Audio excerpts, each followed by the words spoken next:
बिस्मिल्लाहिर्रहमानिर्रहीम। अस्सलाम वालेकुम व्यूअर्स, कैसे हैं आप लोग? उम्मीद करती हूँ आप लोग खैरियत से होंगे। अल्लाह पाक आप सबको अपनी हिफ्ज़ व मान में खैर आफ़ियत सेहत और तंदुरुस्ती के साथ रखे और अपनी रहमतों और नेमतों से खूब खूब नवाज़ें। आमीन सुम्मा आमीन। तो व्यूअर्स, आज हम अपने किचन में मुल्तानी सोहन हलवा या जिसे हबशी हलवा भी कहते हैं वो बना रहे हैं। तो इसके लिए मैंने 1.5 लीटर दूध ले लिया है और इसको मैंने बॉयल होने के लिए रख दिया है। तो जैसे ही हमारे दूध को बॉयल आता है तो फिर आगे का जो प्रोसेस है वो स्टार्ट करेंगे। तो यहाँ पे व्यूअर्स आप देख सकते हैं हमारे दूध को बॉयल आ चुका है। तो अब चूल्हे की जो फ्लेम है वो मीडियम लो पे कर रही हूँ। तो चूल्हे की फ्लेम जो है मैंने मीडियम लो पे कर दी है। उसके बाद यहाँ पे मैंने 2 टेबल स्पून जो है लेमन का जूस लिया है, वो हम इस तरह से इसमें डाल के इसको दूध को फाड़ लेंगे। और जो चम्मच है वो आपने आस्ते आस्ते चलानी है।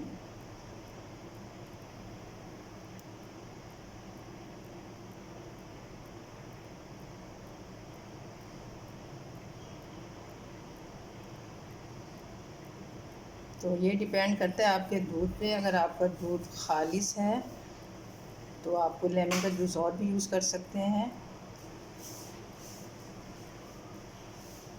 तो यहाँ पे मैंने जो मिल्क लिया है वो फुल फैट मिल्क है।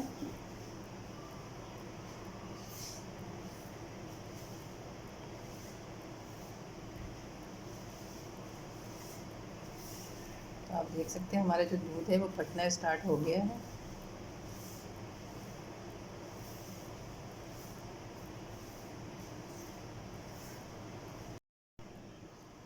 तो यहाँ पे भी बस आप देख सकते हैं दूध हमारा जो है फट चुका है। अब मैंने चूल्हे की जो फ्लेम है वो मीडियम लो पे कर दी है और इसको हम 10 से 15 मिनट के लिए इसी तरह मीडियम लो फ्लेम पे पकने देंगे ताकि इसका थोड़ा सा जो पानी है वो ड्राई हो जाए। तो यहाँ पे भी बस हमने 1.5 किलो दूध में से 1 कप जो दूध है मैंने निकाल लिया था। तो इसमें भी बस हम 1 खाने का चम्मच आटा, जो हम घर में मुँह में रोटी बनाते हैं, 1 खाने का चम्मच ही मैदा है और 1 खाने का चम्मच ही कोको पाउडर की है। अब ये तीनों चीज़ें जो है मैं इस दूध में डाल के इसको अच्छे से हल कर लेती हूँ।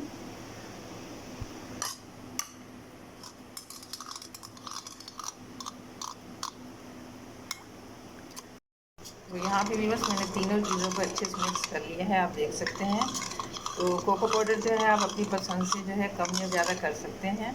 अगर आपने ज़्यादा डार्क बनाना है और हबशी हलवा तो आप डार्क कर लें, अगर लाइट कलर का बनाना चाहते हैं तो लाइट कर लें। तो मैंने तीनों चीज़ों को अच्छे से मिक्स कर दिया है।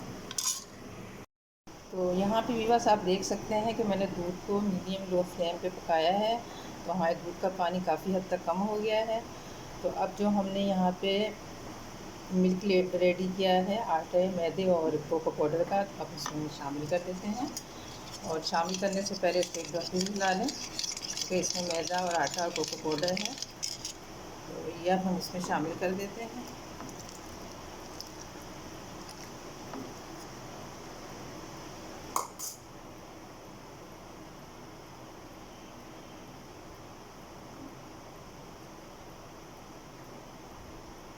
शामिल करने के बाद आपने देखा कि ये दोबारा से लिक्विड हो गया है क्योंकि हमने इसमें 1 कप दूध शामिल किया है।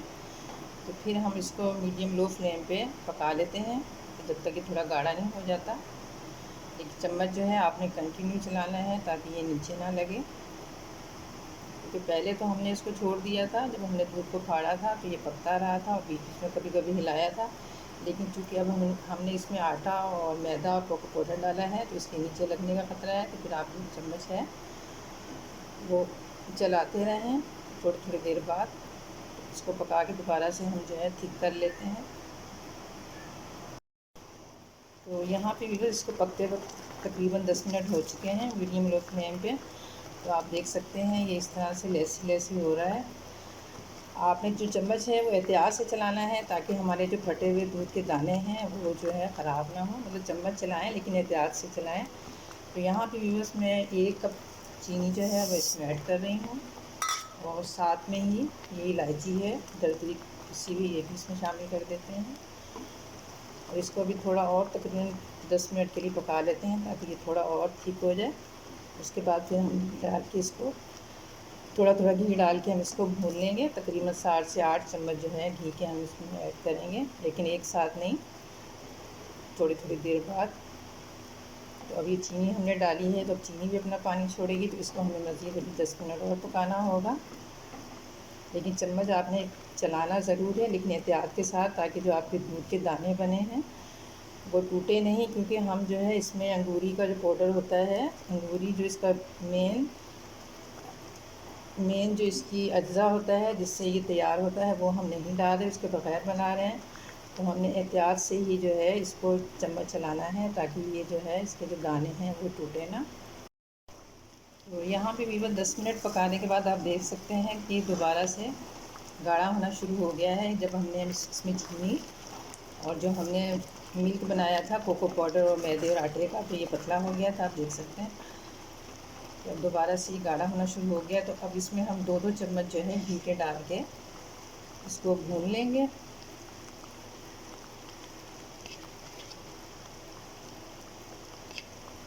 तो जब तक कि ये बिल्कुल इकट्ठा होकर दरमियान में ना आ जाए, तो इस तरह 2-2 चम्मच घी के डाल के हम इसको भून लेंगे प्याज से। तो जो हमने इसमें दाने बनाए हैं वो टूटे ना।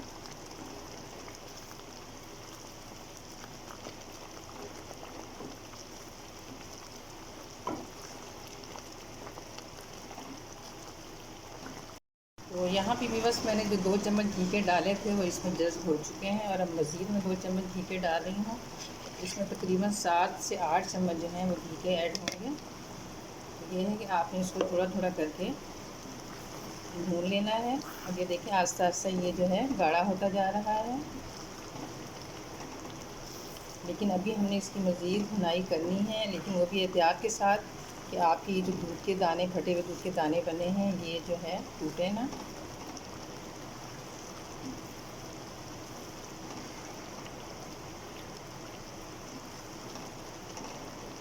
तो हम इस वक्त 4 चम्मच जो घी के ऐड कर चुके हैं। अभी हम देखेंगे कि हमें 6 करने हैं या 7 या 8, तकरीबन 7 से 8 चम्मच जो है इसमें घी के ऐड होंगे, कि जब तक ये बिल्कुल सिमट के दरमियान में ना आ जाए, जमने वाली पोजीशन में, जब तक हमने इसको भूनना है। तो यहाँ पे भी बस आप देख सकते हैं अब ये जो है बिल्कुल जो है जमने वाली कंडीशन में आता जा रहा है। तो अब इसमें मैंने तकरीबन 4 खाने के चम्मच जो है घी ऐड किया था, खाने के चम्मच सॉरी, जो टीस्पून होते हैं वो 4 मैंने ऐड किए थे। अब यहाँ पे मज़ीद मैं 3 ऐड कर देती हूँ। इस तरह करके हमने इसमें तकरीबन 7 टीस्पून जो है घी ऐड किया है। इसको भी मिक्स कर लेते हैं। और अब आप देख सकते हैं कि कितना थिक हो गया है। बस अब इसको हम तकरीबन थोड़ा सा और भूनेंगे, ताकि ये दरमियान में इकट्ठा हो जाए।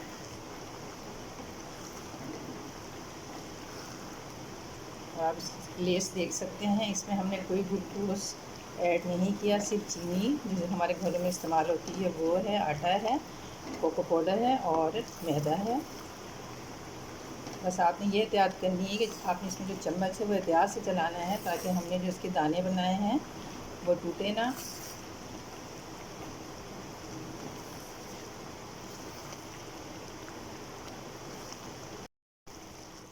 तो यहाँ पे भी बस मैंने इसे 2 से 3 मिनट के लिए मज़ीद भून लिया है। आप देख सकते हैं कि जब मैं इसको इस तरह चम्मच में ले रही हूँ, तो ये चम्मच पे जो है गिरने के बाद जो आखिर का है वो ठहर रहा है, इसका मतलब है हमारा जो हलवा है बिल्कुल तैयार है।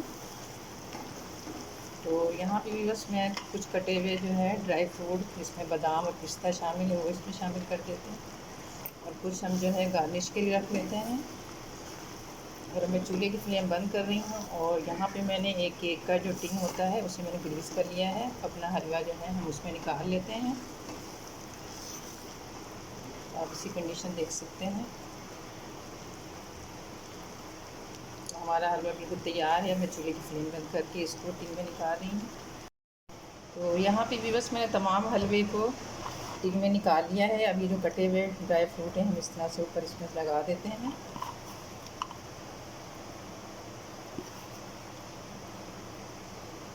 और इसको जो है छोड़ देते हैं ताकि ये अच्छे से जम जाए। और जब ये अच्छे से सेट हो जाएगा तो बस मैं आपको इसकी फ़ाइनल लुक दिखाऊंगी। तो इसको हम जो है इसी तरह से या तो आप किचन में छोड़ दें, या फिर अगर आपको जल्दी है तो आप थोड़ा ठंडा होने के बाद इसको आप फ्रिज में भी रख सकते हैं थोड़ी देर के लिए, तो उससे ये जो है सेट हो जाएगा। तो यहाँ पे बस हमारा जो हलवा है वो बिल्कुल सेट हो चुका है। तो मैं अब आप इसको कट करके आपको दिखाती हूँ।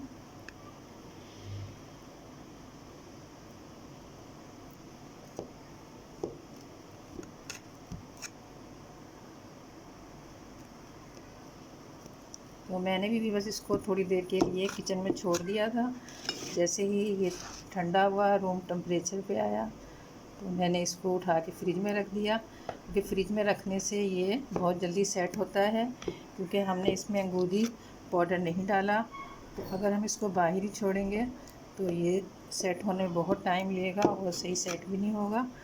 तो आप भी जब कभी बनाएं तो आप इसको जो है फ्रिज में रख दें, और फ्रिज में रखने के बाद इसकी कटिंग करें तो ये बहुत अच्छे से सेट होके कटिंग हो जाती है। तो मैं आपको एक पीस निकाल के इसका दिखाती हूँ।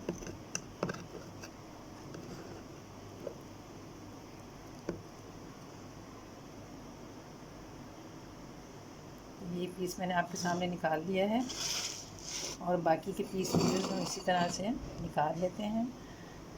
और कोशिश करें कि जब आप इसको पका रहे हों तो इसका जो पानी है वो ज़्यादा से ज़्यादा खुश्क कर लें, ताकि ये जमने में आसानी हो। तो बाकी के पीस भी बस हम इसी तरह से निकाल लेते हैं। इसके अलावा भी बस मैंने इसमें घी इसलिए डाला क्योंकि मैंने जो है काव मिल्क से बनाया है, और आपको पता है कि काव मिल्क जो होता है उसमें फ़ैट कम होता है। अगर आप बफ़ालो मिल्क से बनाएं तो वो चूँकि उसमें फ़ैट ज़्यादा होता है, तो उसमें आप जो घी है वो 2 से 4 चम्मच में भी इसको तैयार कर सकते हैं। तो ऐसे करके बस मैं तमाम पीसेस को निकाल लेती हूँ। तो यहाँ पे भी बस मैंने तमाम पीसेस को कट करके निकाल लिया है। तो आप देख सकते हैं इसका कलर और टेक्सचर कितना प्यारा आया है। तो अगर भी बस आपके पास अंगूरी दाना ना भी मौजूद हो तो आप बासानी से हबशी हलवा या मुल्तानी सोन हलवा घर में तैयार कर सकते हैं। बस इसके लिए चंद बातों का आपको ख्याल रखना पड़ेगा जो मैंने आपको वीडियो में और वीडियो के एंड में बताए हैं। तो अभी बस उम्मीद करती हूँ आपको हमारी आज की रेसिपी ज़रूर पसंद आई होगी। और बस हमारी हौसला अफजाई कीजिए, और हमारी वीडियो को खूब शेयर और लाइक कीजिए। हमें आपकी हौसला अफजाई की बहुत ज़्यादा ज़रूरत है। तो बस अगर आपको हमारी आज की ये रेसिपी ज़रा भी पसंद आई है तो हमारी इस वीडियो को खूब लाइक और शेयर करें अपने आप दोस्त साथियों के साथ, और हमारे चैनल को भी ज़रूर सब्सक्राइब करें और घंटी के बटन को भी ज़रूर प्रेस करें ताकि आने वाली नई वीडियो की नोटिफिकेशन आपको सबसे पहले मिल सके। तो मिलते हैं नेक्स्ट वीडियो में एक नई रेसिपी के साथ। जब तक के लिए अल्लाह हाफिज़।